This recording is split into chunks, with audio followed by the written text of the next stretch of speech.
में शराब नीति को लेकर एक बार फिर सस्पेंस गहराता जा रहा है। क्या नई आबकारी नीति आएगी या पुरानी ही चलेगी आगे? फिलहाल जवाब मिल गया है कि इंतजार कीजिए, क्योंकि दिल्ली सरकार ने बड़ा फैसला लेते हुए मौजूदा शराब नीति को 1 साल के लिए और बढ़ा दिया है। वहीं नई नीति का मसौदा तैयार है, लेकिन सरकार अभी अंतिम फैसला नहीं ले पाई है। दिल्ली में नई आबकारी नीति को लेकर लंबे समय से चल रहा इंतजार अभी खत्म होता हुआ नजर नहीं आ रहा है। दिल्ली सरकार ने मौजूदा शराब नीति को 1 साल के लिए बढ़ाने का फैसला किया है। अब ये नीति 31 मार्च 2027 तक लागू रहेगी। पहले ये नीति 31 मार्च 2026 को खत्म होने वाली थी। सरकार के इस फैसले का सीधा मतलब है कि फिलहाल शराब की बिक्री और लाइसेंस से जुड़ी सभी व्यवस्थाएं पुराने नियमों के मुताबिक ही चलती रहेंगी।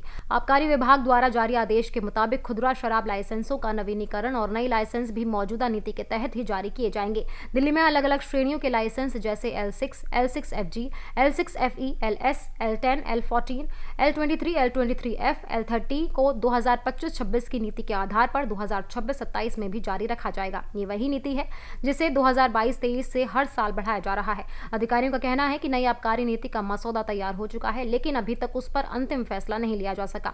इसी वजह से सरकार को पुरानी नीति को ही आगे बढ़ाना पड़ रहा है। नई नीति को लेकर सरकार के भीतर विचार विमर्श जारी है। इसके अलावा IMFL यानी विदेशी शराब, बियर और देसी शराब की बिक्री से जुड़े अलग अलग लाइसेंसों के लिए भी नए दिशा निर्देश जारी किए जाएंगे। इससे कारोबारियों और उपभोक्ताओं दोनों को स्पष्टता मिलेगी।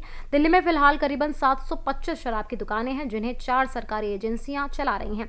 इन दुकानों पर शराब की बिक्री पूरी तरह सरकार के नियंत्रण में है। ये व्यवस्था जुलाई 2022 के बाद से लागू है। दरअसल जुलाई 2022 में दिल्ली सरकार ने एक नई आबकारी नीति लागू की थी, जिसमें निजी कंपनियों को शराब बेचने की अनुमति दी गई थी, लेकिन इस नीति पर अनियमितताओं के आरोप लगे, जिसके बाद इसे रद्द कर दिया गया। इसके बाद से सरकार हर साल पुरानी ड्यूटी आधारित व्यवस्था को ही आगे बढ़ा रही है।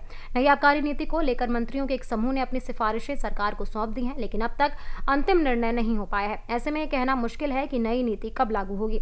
फिलहाल दिल्ली वासियों और कारोबारियों के लिए राहत की बात यह है कि मौजूदा व्यवस्था में कोई बड़ा बदलाव नहीं होगा और सब कुछ पहले की तरह ही चलता रहेगा। फिलहाल दिल्ली की शराब नीति पर पुराना ही भरोसेमंद फॉर्मूला जारी रहेगा, लेकिन बड़ा सवाल अभी भी कायम है कि नई आबकारी नीति कब आएगी।